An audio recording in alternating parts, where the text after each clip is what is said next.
どうも、底辺アクアリスト黄昏です。皆さん、露材は何を使っていますでしょうか？露材と一言で言っても、生物露材から物理露材、化学露材から吸着露材まで、ざっくり分けた種類でも相当あります。そんな露材なんですが、正直何が正解かわかりませんよね。ちなみに自分もわかりません。いろいろ種類がありすぎる露材という効果がはっきり見えない商品。正直正解なんてないです。多孔質な露材であればあるほどいいという方もいれば、通水性が高い方がいいからリング露材が最強という人もいますし、ヤクルトの容器でもいいなんて人もいます。個人的には全ての意見に対して明確な回答を持っているわけではないですし、最悪専用の露材じゃなくてもいいと思ってます。ただアクアリウムという趣味において露材を自分好みにカスタマイズするというのは楽しさの一つなのではないかと考えています。安く済ませたい人はとことん安く、お金をかけたい人はとことんかける。ただそれだけのことなわけです。結局は自分が納得できるものが一番ということですね。まあそれを言ってしまってはそこで終わりですし、右も左もわからないときはなんとなく指標があった方が納得しやすいですよね。というわけで今回は私底辺アクアリストが独断と偏見でどの露材がどういったところに優れているのかを詳しく解説していきます。あくまでも個人的見解でエビデンスもなければただの経験則になるので鵜呑みにしないようにだけ注意してください。一応紹介するのはすべてちゃんと自分が使用経験のある露材のみです。どの露材がいいのかなって迷ってる人の手助けになれば幸いです。というわけで早速やっていくんですが、まず注目する項目をいくつか決めていきます。一つ目はコスパ。これは外せない項目ですね。イニシャルコストとランニングコストから総合的に判断していきます。二つ目はろ過能力。物理ろ過の場合は大きなゴミの処理能力。生物ろ過の場合はろ過バクテリアが定着するための表面積など、その露材が持つろ過能力を指標に考えます。3つ目は通水性。これはどれだけ水が通りやすいかで決めます。特に重要なのは流量が落ちにくいこととチャネル現象が起きにくいかどうかです。4つ目はメンテナンス性。こちらはろ過槽内を掃除するときのメンテナンスのしやすさで考えます。この4つの項目を5段階で評価し、その露材のポテンシャルを見ていきます。想定する使い方は外部フィルターのろ過槽内です。ちなみに価格に関しては動画編集時のチャーム本店基準となっています。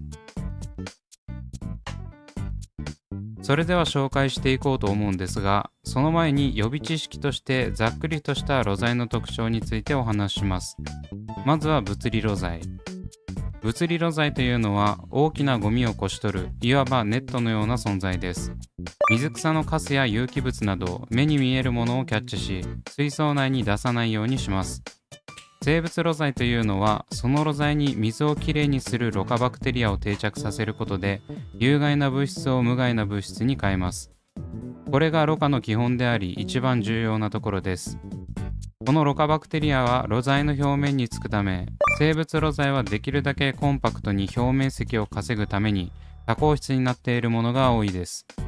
化学露材とはイオン交換などの化学的な作用によって水質を改善させる働きがあります。有害なイオンを無害なイオンに置換することで水質を改善したりする感じです。個人的にはこの化学露材が一番根拠があって分かりやすい露材だと思っています。吸着露材とは活性炭に代表される露材で、アクや黄ばみや匂いなどの主に見た目が悪くなる物質を吸着する露材です。基本的には水質改善にはあまり寄与せず、水槽内が見た感じきれいになるようにする目的のものが多いです。この4種類の露材の用途について頭に入れておけば大体は OK です。ちなみに個人的なイメージも多分に含まれるため参考程度にお願いします。それでは各露材の特徴を解説したところで具体的な露材について解説していきます。まず最初はこちら、エーハイムメック。価格は1リットル1019円。こちらは言わずと知れた元祖リングロ材。ツルツルとした表面のセラミック製のロ材で耐久性がとても高いです。多孔質なロ材は粉っぽいものが多いんですが、こちらは割れたりすることがほとんどないため雑に扱っても大丈夫。ロ材なので表面にバクテリアはつきますが、主に物理ロ材として使用されることが多いので、今回は物理ロ材という扱いでいきます。コスパは星5。基本的にロ材は1リットルの単価が1000円を超えるので、これくらいの価格であれば安い部類です。おまけに先ほどお話ししたように耐久性に優れており劣化しにくいため買い足す必要がありません。おそらくメックよりもフィルターの方が先に寿命が来るレベル。ろ過能力は星3。ツルツルな表面はバクテリアが定着しづらく、生物ろ過はそこそこですし、物理ろ過に関しても突出して優れているわけではありません。リングロ材はこのメックを基準としていい悪いを決めていいくらい標準的なのではないでしょうか。通水性は星4。硬く厚みもあるためリング中央の穴が狭いイメージがありますが、他のリングロ材に比べても大きめなので目詰まりはしにくいです。メンテナンス性は星4。表面がツルツルしているおかげですすぐだけで大体のゴミは取れますし、丈夫で粉も出ないのでメンテナンスはしやすいです。ただ重いので量が多いと若干大変になるかもしれません。そんな感じで総合評価としては星4。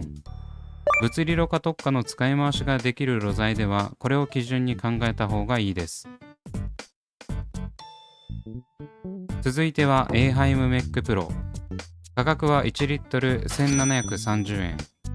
こちらは先ほどのメックのプロ版で、ロ材自体が蛇腹な形をしており、素材はプラスチックで軽量です。コスパは星2。1リットル1000円後半になってくると気持ち的には高く感じてしまいます。ただ耐久性はプラスチックの割にはある方なので、ランニングコストはそこまでかかりません。ろ過能力は星3。メックと比べて薄型なので、サイズは若干小さいながらも穴の大きさはそこまで変わらないですし、蛇腹形状のおかげでゴミもキャッチしやすいです。バクテリアはメックよりは定着しやすいと思いますが、表面はツルツルなので多孔質ロ材にはかないません。ただ実際に使ってみて体感できるほどメックとの差はないように感じます。通水性は星4。先ほどのメック同様、しっかり大きな穴が開いているため目詰まりはしにくいです。メンテナンス性は星1。あまりにも軽すぎて水に浮くため、すすいだ水を流すときに一緒にメックプロも流れます。そのまま流してザルでキャッチしてもいいんですけど、大きなゴミと一緒にロ材も流したら結局メックプロとゴミが合流するので意味ないです。そんな感じで総合評価は星 2.5。正直軽さを重視する上部フィルターなどのドライろ過には通常のメックよりも適していますが、外部フィルターなどに入れる場合はわざわざ 1.7 倍の価格でプロを買う価値はあまりないように思います。続いてはパワーハウスソフトタイプ M。 価格は1リットル3080円。こちらもメックと同じような形状をしたリングロ材です。価格がとても高い分、他のリングロ材にはない pH 調整作用があります。これを入れるだけで pH を弱酸性に保つことができるんですが、環境によって効果はまちまちです。作用としてはアルカリに傾ける水酸イオンを吸着して酸性に傾ける水酸イオンを放出します。要するに化学ロ材の側面もあるということです。水量が多ければその分多く使用しないと効果を実感できないこともあるので、一度実際に使ってみて pH が調整できるかを試す必要があります。評判はいいですし、自分が使用してみてもある程度は下がったので効果は本物。ちなみに pH 調整作用は1年から1年半程度でなくなります。コスパは星2。1リットル3000円はえぐい高さですし、pH 調整作用を目当てに使用するのであれば毎年交換が必須です。大量に使用しなくても大丈夫な環境であればまだいいですが、複数水槽にそれなりの量を入れる場合はちょっと懐には優しくない。ろ過能力は星4。リング露材であるため物理ろ過もできますし、メックと違って多孔質なのでバクテリアの定着率も高いです。ただその分メックよりも脆くちょっと粉が出やすい。通水性は星3。サイズがメックとほぼ同じですが、多孔質な分ゴミが引っかかりやすく、結構手前の方にばかりゴミが溜まっていることがありました。メンテナンス性は星4。多孔質のためメックほど重くないですし、水に浮かないのですすぎ洗いもしやすいです。しかし先ほどお話ししたように乱暴に扱うとちょっとポロッとなることや、多孔質でゴミが取りにくいことも考慮するとめちゃくちゃ掃除しやすいという感じではありません。総合評価としては星3。コスパが足を引っ張って評価が低く見えてしまいますが、価格に見合った性能がある露材だと思います。物理ろ過、生物ろ過、pH 調整作用、すべてにおいてそこそこの性能があるので、これさえ入れておけばとりあえず困ることはないでしょう。続いてはキャビティ&ミューロ A。価格はキャビティが現在1リットル1525円、ミューロ A が1587円。こちらは自分が推しているスパイラル露材です。価格は最近高くなって微妙な感じですが、物理ろ過と生物ろ過をどちらもこなせる万能タイプです。特に気に入っているのはその形状で、ランダムに形成されているひだが水流を分散させ、チャネル現象という目詰まりで露材に水流が当たらない、いわゆる死んでる場所が出にくいのがいいです。ちなみにキャビティとミューロ A は以前の動画で比較しましたが、ほぼ一緒なのでどちらか安い方を買うことをお勧めします。コスパは星3。1500円台に突入しているため安くはありませんが、それでも1リットルあたりの単価で考えると平均的。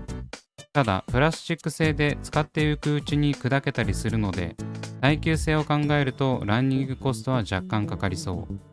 自分は半永久的に使えますけど。ろ過能力は星3。物理ろ過に関してはしっかりゴミをキャッチしてくれますが、生物ろ過に関しては表面積もそこまで広くなく、ツルツルしているのでバクテリアが定着するまでに時間がかかるイメージ。通水性は星5。リング露材と比較してもそれ以上にいいと個人的には思っています。理由は先ほど言ったようにランダムな水流を発生させ目詰まりがしにくいからです。リング露材の場合もある程度ランダム性は出てきますが、どうしても真ん中の穴が一番通過しやすいので、露材同士の接点などは水が流れにくくなります。それでも十分な通水性は確保されますが、キャビティは露材を開けた時もしっかりまんべんなくゴミをこし取っているので、フィルター掃除を頻繁にしない場合は本領を発揮します。メンテナンス性は星5。軽いけどギリギリ水に浮かないので、メックプロのようにすすぎ洗いがしづらくなく、取り回しも簡単です。総合評価としては星4。物理ろ過に比重を置いた露材なので、生物ろ過を安定させるためにはどうしても時間がかかりますが、そこさえクリアすればメンテナンス期間も長くできていいです。他の露材では通水性が落ちて露材を 100% 使えなくなったり、流量が低下して全体的なろ過能力が落ちる場合でも、キャビティ&ミューロ A であれば性能を損なわずに使用できます。メンテナンス期間を長くできるということは、洗った時のバクテリアの損失も減らせるということですしね。続いてはキャビティプロ。価格は1リットル1780円。こちらは先ほどのキャビティとミューロ A の改良版です。先ほどのキャビティと違い、表面がザラザラになっているためバクテリアの定着率が高くなっています。表面積も3割増しになっているためろ過能力も向上。コスパは星2。出た当初は2555円という超高額露材だったんですが、現在は価格も落ち着き、キャビティとの差は260円程度。性能向上分も合わせるとキャビティと同じ星3に分類されそうなんですが、実はこのキャビティプロ、ろ過能力をアップさせた代償として柔軟性が低くなり割れやすくなっています。実用性的には問題ないレベルではあるんですが、キャビティと差別化するためコスパはワンランク下げました。ろ過能力は星4。弱点だったバクテリアの定着速度がアップしたことで生物ろ過の性能もアップしています。通水性は星5。こちらもスパイラル露材なので通水性は一番高いと思います。メンテナンス性は星5。こちらもキャビティ同様、比重が軽いにもかかわらず水に沈む&ゴミが取れやすくすすいで落ちるのでとても楽です。というわけで総合評価は星4。価格が落ち着いて通常のキャビティとの差が減った分、ろ過能力が上がっているので、生物ろ過もできるだけ早く立ち上がらせたい方にはこちらをお勧めします。続いてはエイハイムサブストラットプロ。価格は1リットル1650円。こちらは生物露材の顔的存在である商品です。加工質露材といえばこれといった安心感があり、長年にわたって絶大な人気を誇っています。ただ価格が徐々に上がって地味にきつい感じ。コスパは星3。耐久性が高く半永久的に使える分、価格上昇でイニシャルコストがかかってくるためこの評価です。ろ過能力は星4。物理ろ過は期待できませんが、その分多孔質の強みで生物ろ過がしっかりできるため評価は高いです。通水性は星1。これを多く入れると明らかに流量が変わってきます。どの露材でも詰め込むと流量は落ちますが、生物露材系はそれが顕著です。少なくとも外部フィルターのろ過層をすべてサブストラットにしたら、給水パイプにスポンジフィルターをかませない限りはすぐに流量が落ちます。メンテナンス性は星3。通常の生物露材と変わらず重いですが、雑に扱っても大丈夫なので通常評価。というわけで総合評価は星3。生物ろ過特化の露材は物理ろ過と併用が大前提になるため、評価は若干下がり気味です。ただ万能ではない分欠かせない存在になっているため、自分のスタイルに合った配分が見つかれば評価以上の働きをしてくれます。続いてはシーケムマトリックス。価格は 250ml1830 円。こちらは海外メーカーであるシーケムが販売している超多孔質露材です。見た目ただの石で大きさにとてもばらつきがあります。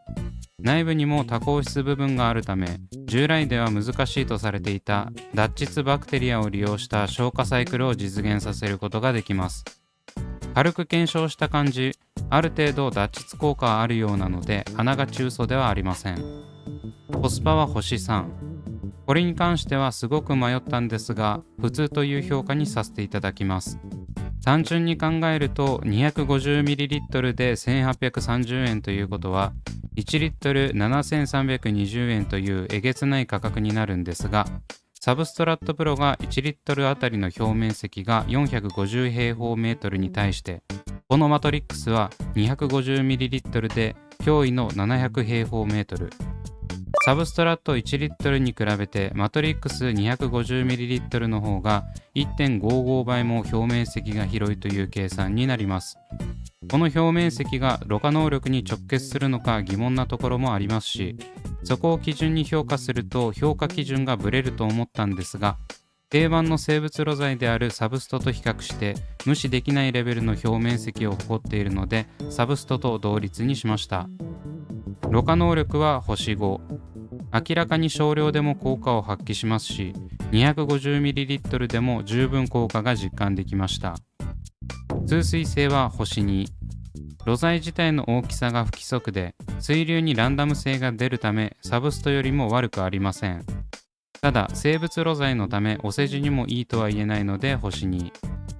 メンテナンス性は星3。ほぼサブストと一緒です。というわけで総合評価は星3。あまり使ってる人は見かけませんが、個人的には結構ポテンシャル高いと思っています。おまじない程度に 100ml くらい空いているスペースに入れておくだけでもしっかり効果を発揮してくれるので、ぜひお試しください。続いてはブラックホール。価格は5個入りで980円。こちらは数ある活性炭の中でも圧倒的性能を誇る強リンの超高性能露材です。化学露材などのイオン交換で水をきれいにするのではなく、物理的に流木のアクや黄ばみを除去するため重宝されています。コスパは星4。他の活性炭とほぼ変わらない価格帯なのに効果期間が長くランニングコストが低いためコスパは結構高いです。性能が高いから価格も高くなりそうなもんですけど素晴らしい。ろ過能力は星5。飼育水をブラックウォーター化させるほどの流木のアクを完全に除去することができるためろ過能力は随一。ただ水質改善作用はないため注意。通水性は星1。ブラックホールを使ってみたらわかるんですが、入っているパックは目がとても細かく、最初に使うときは水すら容易には通しません。他の露材もパンパンに入れていると結構流量が落ちるので注意。メンテナンス性は星5。パックがしっかりしているため活性炭の粉も出にくいですし、何より丈夫なため使用期間内にグズグズになることがありません。さっと取り出すだけで交換可能なのでとても楽。というわけで総合評価は星 3.5。 活性炭で迷っている方はとりあえずこれを買っておけば間違いないです。ヤシ殻活性炭などの製品もありますが、いくつか使ってみて効果を目に見えて実感できたのはブラックホールだけです。1個で60センチ水槽をカバーでき、効果期間も2ヶ月と1ヶ月のうちに 2,3 回交換しないといけない製品もある中、ぶっちぎりの持続期間を誇ります。白濁りや黄ばみ、流木のアクに困っている方はぜひお試しください。続いてはシーケムピューリケン。価格は 250ml4700 円。こちらもシーケム社から出ている露材で、活性炭の代用品として需要があります。